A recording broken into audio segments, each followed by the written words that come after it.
मनसेचा 18वा वर्धापन दिन सोहळा नाशिकमध्ये पार पडतो आहे। पुढच्या काही वेळात मनसे अध्यक्ष राज ठाकरे या ठिकाणी भाषणासाठी येणार आहेत। तत्पूर्वी मनसेचे राज्यभरातले पदाधिकारी या ठिकाणी यायला सुरुवात झालेले आहेत। पुण्याहून वसंत मोरे मनसेचे नेते या ठिकाणी आलेले आहेत। नाशिकमध्ये वर्धापन दिन सोहळा होतोय। किती महत्त्वाचा वाटतो हा वर्धापन दिन सोहळा जो मुंबईच्या बाहेर यावेळेला नाशिकमध्ये पार पडतोय? नाही, मागच्या 2 वर्षापासून जे वर्धापन दिन होतात तिथून मागचे वर्धापन दिन सगळे मुंबईत व्हायचे, परंतु मागच्या 2 वर्षापासून सर्व वर्धापन दिन हे मुंबईच्या बाहेर होतात। आम्हाला पुण्याला सुद्धा वर्धापन दिनाची 2 वर्षापूर्वी संधी मिळाली होती, आज नाशिकला मिळालेली आहे।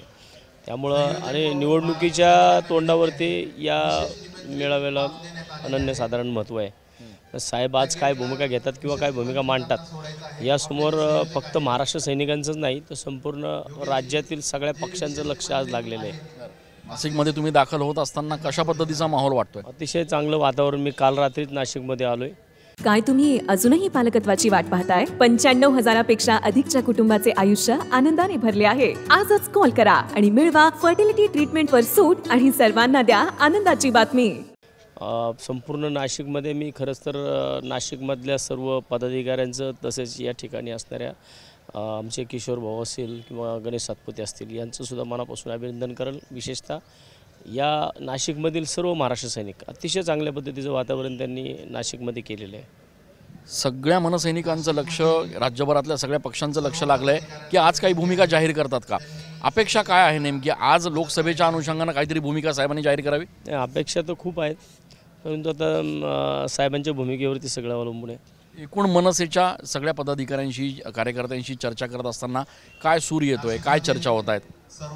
असं वातावरण तर इथं तर चांगलं आहे नाशिकमध्ये, आमच्या पुण्यामध्ये सुद्धा अतिशय चांगलं वातावरण आहे। पण आज जसे तुमची लक्ष लागले तसं आमचं सुद्धा लक्ष लागले की साहेबांची आजची भूमिका नक्की काय असेल, कारण येणाऱ्या 2-4 दिवसामध्ये निवडणुकीची आचारसंहिता लागेल आणि तेव्हापासून खऱ्या अर्थानं निवडणुका चालू होतील। भाजपसोबत मनसेनं जावं अशा पद्धतीचा एक सूर काही समाज माध्यमातून किंवा कार्यकर्त्यांकडून देखील व्यक्त केला जातोय। त्या कार्यकर्ते व्यक्त करत असतील, पण त्याची सर्वस्वी भूमिका किंवा त्याच्या बाबतीतला निर्णय हा सन्माननीय राजसाहेब ठाकरे घेतील। खूप खूप धन्यवाद। नाशिकमध्ये वर्धापन दिन सोहळा पार पडतोय आणि त्याची तयारी जी आहे ती आता पूर्ण झालेली आहे। कॅमेरा पर्सन आकाश शिवलेसह मी चंदन पूजा अधिकारी, TV9 मराठी।